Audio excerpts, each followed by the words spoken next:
Personel Penugasan Operasi Aman Nusa 2 BKO Polres Aceh Tengah bersama personel Polres Aceh Tengah melaksanakan kegiatan penyerahan fasilitas sumur air bersih kepada masyarakat Desa Rejepayung, Kecamatan Linge, Kabupaten Aceh Tengah.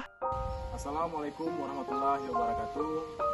Saya selaku Reje, Kepala Kampung Rejepayung, Kecamatan Linge, Kabupaten Aceh Tengah, mengucapkan ribuan terima kasih kepada Bapak Kapolri, Bapak Kapolda, Bapak Kapolres Kabupaten Aceh Tengah yang mana telah memberikan sumur untuk manasah Kampung Rejepayung.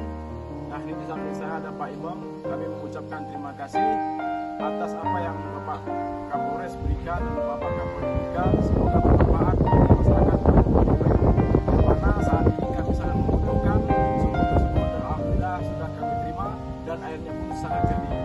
Sekian, terima kasih. Assalamualaikum.